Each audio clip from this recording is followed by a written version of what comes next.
What we're watching is like a movie within a movie. Yeah. And so it's like super hyped up, and a lot of the cliches of action cinema, like 80s action cinema, I'd say. A lot of the, like, it's the 90s. Now we're looking back at the 80s. Yeah. And we're looking at it with like clear eyes. And so like Lethal Weapon, all that kind of stuff.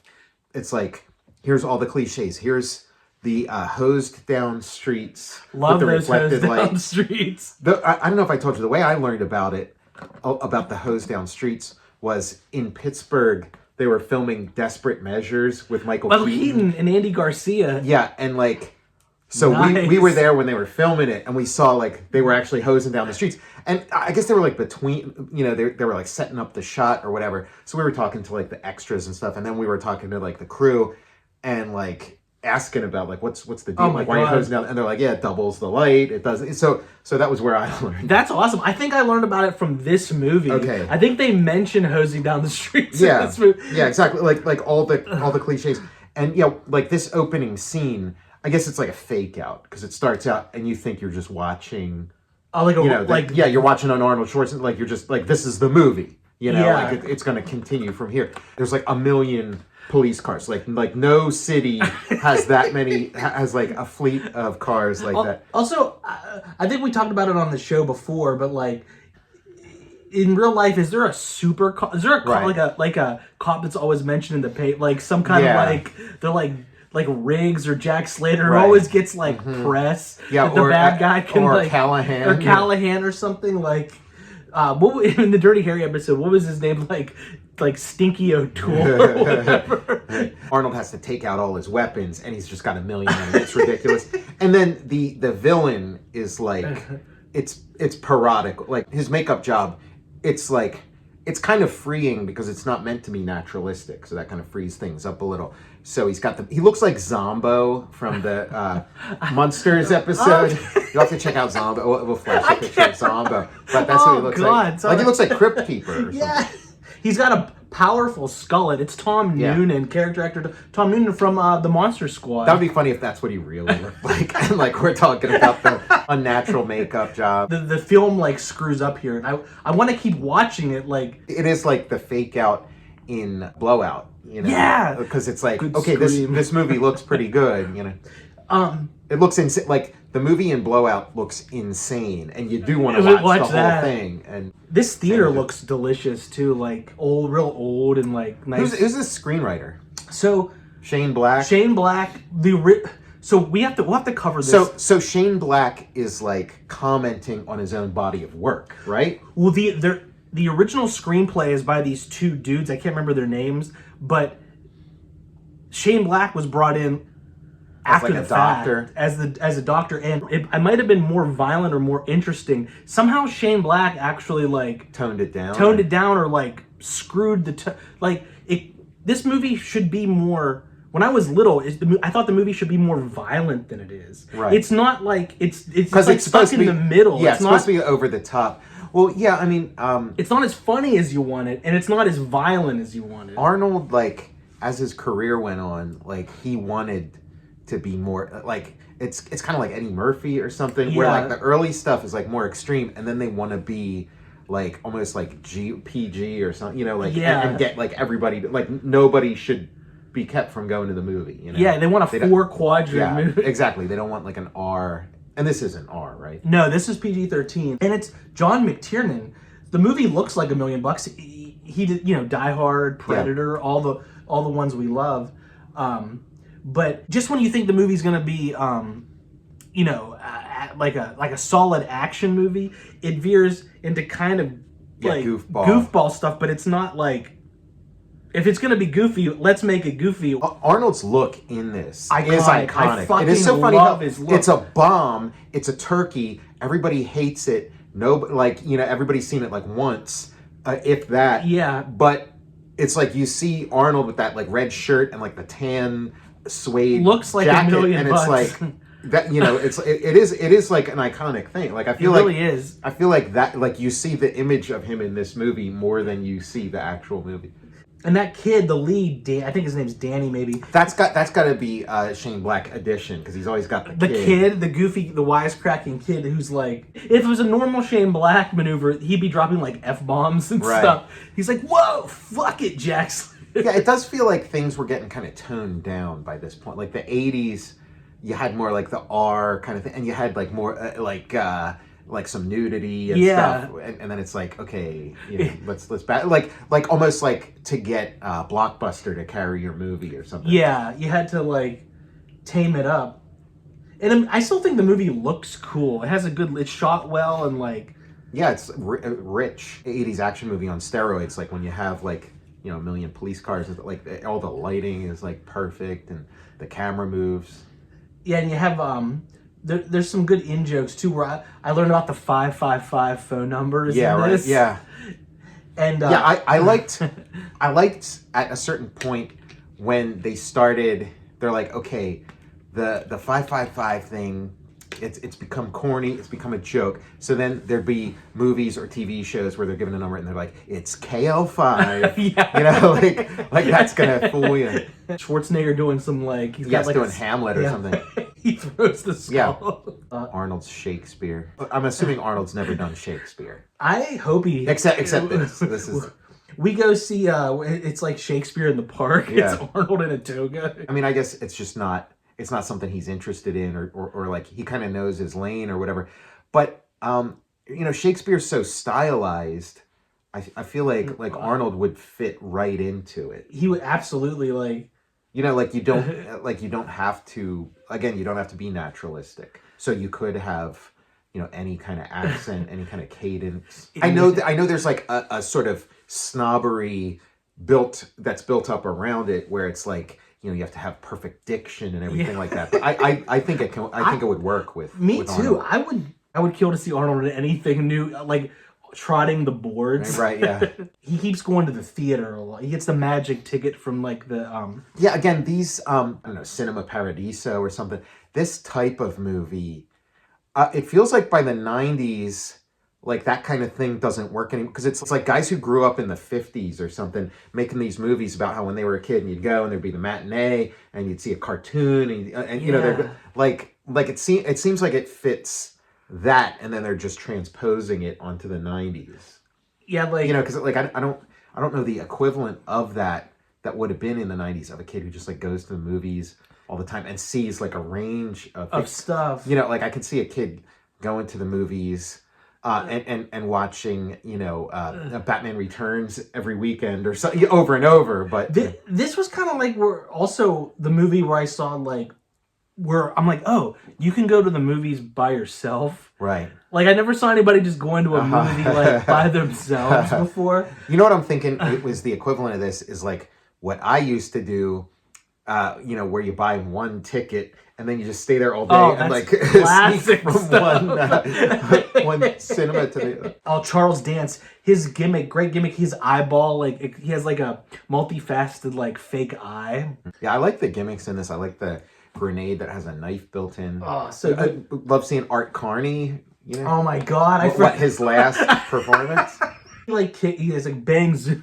Yeah, that'd be funny if it was Jackie Gleason he's beating up Art Carney. He's the heavy. Shane Black always has like a seaside like shot. Well, yeah, because it's these mansions. Like you can, you can film it at like Arnold's like actual pad. They're like Arnold's so in his contract he says he doesn't want to leave his house. He gets right. Yeah, I was gonna say he gets to keep the location where they film it, but yeah. Yeah, he doesn't want to leave.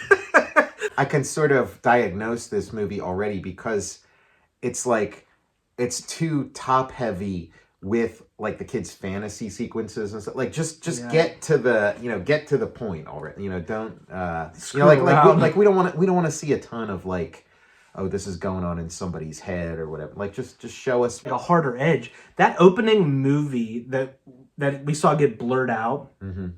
Arnold's son, like Jack Slater's son, is killed by the Ripper.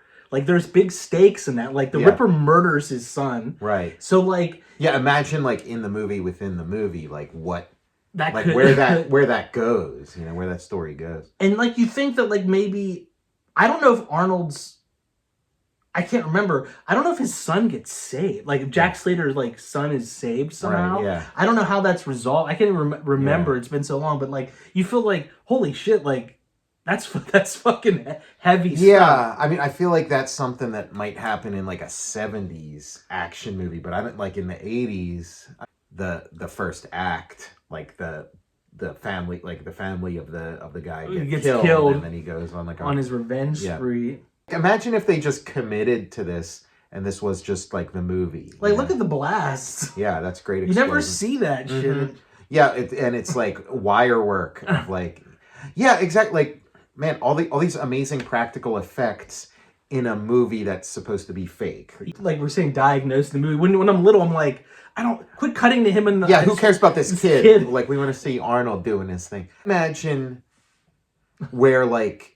They're doing this movie and they're just like too committed to like the plan, and so they go with the plan. But I could see like, you know, somebody, you know, a couple years later or something, somebody being just like a really cutthroat in the editing room and being like, you know what, we got to call an audible. Just cut out all the, you know, just like cut the kid out, cut the thing about him coming into the real world, and just make it a movie and try to recut it. You know, the Jack Slater cut. The Jack Slater cut. You know, you hear about movies that are like that, where the one I remember, like when reading about when they were working on it was Shaft, like the Shaft remake in the 90s. Oh yeah. With Sam, was that with the Sam Jackson one? Sam Jackson. I'm reading about the making of that, and where like they had sort of like a couple different plots, like in the movie. They realized like this one plot over here. Which was maybe going to be like a B or C plot, is actually like more interesting than what they thought was going to be the main plot. And so they kind of, you know, recut it, and then also like, you know, as they're filming, kind of like rearrange the movie a little bit to like, you know, make that into the. That's always interesting. Like when there's a whole movie, like three channels to a movie. Like dynamite stick came out of the screen, landed in the crowd, and blew Danny into the movie. Yeah, he has a catchphrase in this movie. I wonder if it's Big Mistake. I think it might be Big Mistake. Big Mistake. Yeah, taking this role or whatever. Yeah, right. It really is like you could have just added like a scene or something, and like it's just like some kid who's like just, you know, maybe trying to steal his car or goofing around in his car, and then like he kind of takes off in the car, and then it's like, hey, you know. I love an ice cream cone in his head. I can't remember what he's. Yeah, another one-liner there. He's like, chill. He's like, that's the bad humor man or whatever. Like, he's like, whoa. He just in the car. Right. Oh, here's a character for like the kids to identify with, but it's like, you know, when you're a kid, like that, I don't think that was ever true. Like you don't care about this kid. Like you want to see what, you know, your hero's up to. You don't care about. But again, I guess this is like Arnold. Like, okay, I'm gonna make like a family movie. It's gonna be like you know, Die Hard, but there's gonna be, you know, a kid sidekick like Robin, Batman and Robin or something. Look at that, chain gun alert. Yeah, it is. It's kind of like The Matrix, you know, where it's like you got this like hyped up violence, but then there's like an in-story reason why the violence, you know, why it's so outrageous.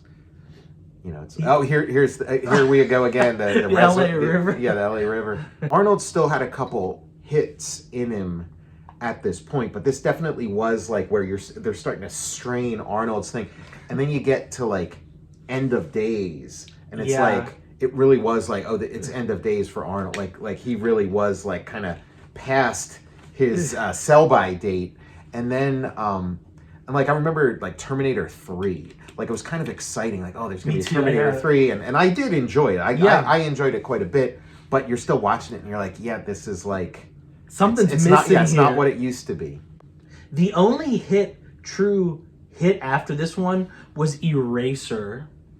Okay, so, and that is another one where it feels like, yeah, we're past, like we've had all the amazing stuff. Again, if they did the Hans and Franz movie, man, that would have been something else. That was the wrong move. It was like, you know, it was like, if you're gonna do the movie that comments on yourself, it's like, it's Hans and Franz, not this. But again, they said that what killed Hans and Franz was this movie bombing, and then Arnold being like, yeah, I don't want to do a movie that's like commenting on my my filmography. Anymore.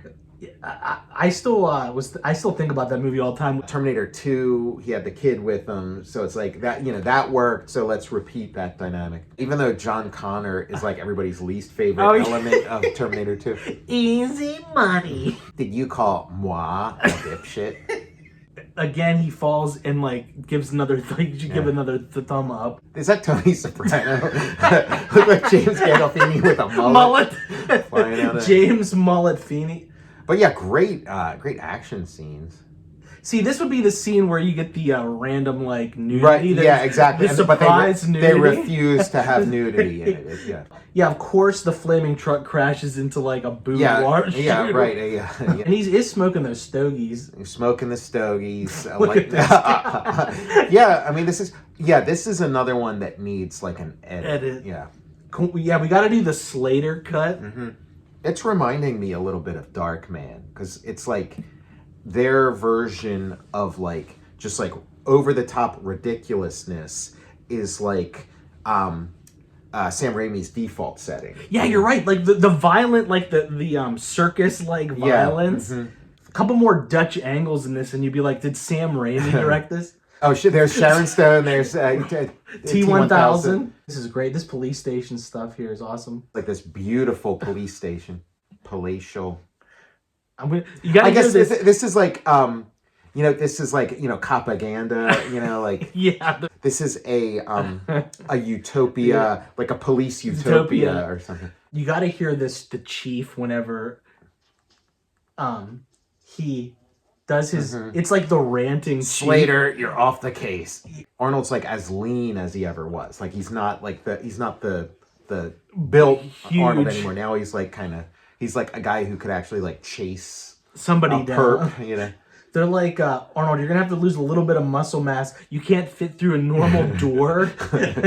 Oh, Danny DeVito is there's a cartoon cat in this. I can't remember his name, but I think DeVito is the voice of it. So he's like, he knows like more of the plot than... Because he's seen enough of this guy's movies. Again, it feels like something that like, would have worked like in the 50s or like where it's like, I've seen a million Humphrey Bogart movies and now I'm on the screen with Humphrey Bogart. And... Yeah, there's the chief, like he's breaking the windows with his screams. Yeah, this is like when Axel Foley's getting chewed out at the beginning of Beverly Hills Cop. I love that guy chewing him out. That kid looks like a young John Denver. He's got that. Oh no, you're right. He's got the Denver. He's got the Danza. A cross between the Danza and the Denver. They do come into the real world at the very end. So I think it's like an Arnold premiere. The finale is pretty cool. And he meets Arnold Schwarzenegger, or he meets like the guy, the fake actor who is the Arnold Schwarzenegger equivalent. I think Arnold meets Jack Slater at some point. But then Tom... So Jack Slater is a character played by Arnold Schwarzenegger. Okay. I wondered if there was like a fake Arnold Schwarzenegger. You know what I mean? Like maybe it's Helmut Schwanzstucker or something. Austrian superstar Helmut Schwanzstucker. A bomb in the La Brea tar pit, and it just makes like a giant fart.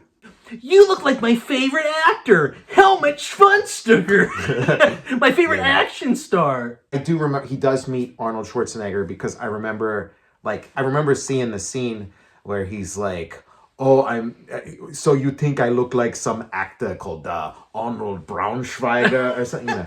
Hello, I'm Arnold Braunschweiger. There's a great line. Tom Noonan gets to play himself too in the who plays the Ripper. The Ripper is in the like step and repeat, and the reporter's like, Tom, what are you doing? Like, how you feeling? What are you doing here? And he's like, I'm here to kill someone.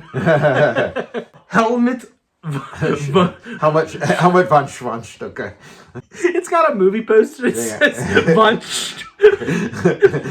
Right. It's like it's what's like the last name? It's like DeVito von Schwanzstucker.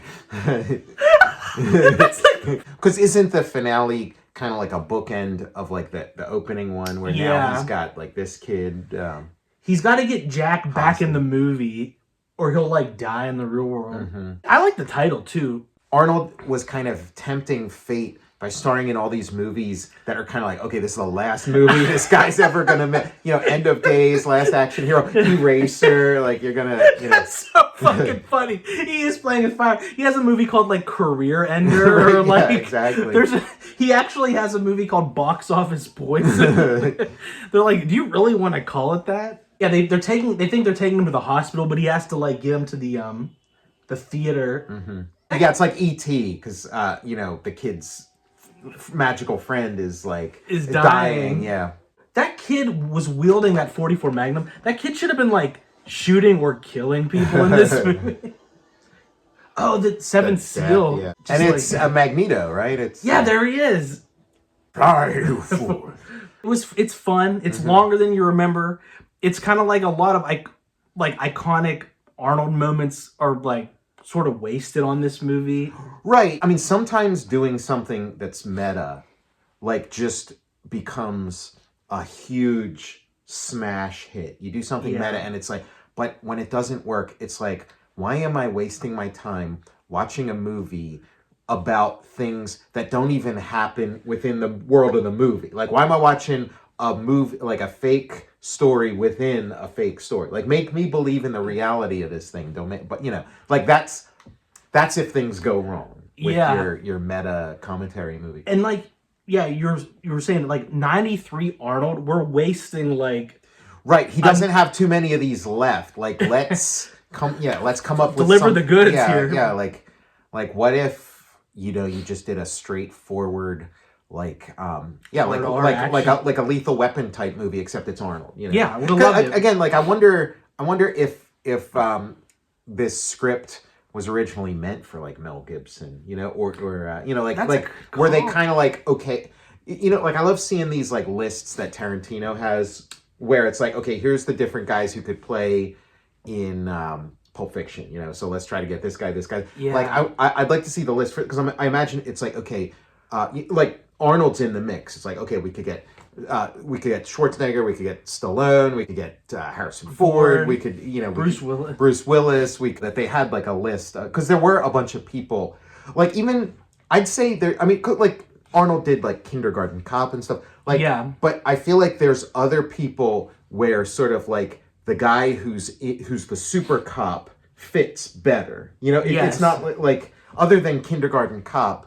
Like, you know, Arnold's like really known for like super soldier in Predator, you know, or Dutch. Commando, John Matrix, or Commando, or he's like, you know, he's the Terminator. Yeah, exactly. Like he's a bunch of things, but like the first thing that comes to mind isn't like super cop Arnold Schwarzenegger. Mm-hmm. You know, like, where there's other guys that do.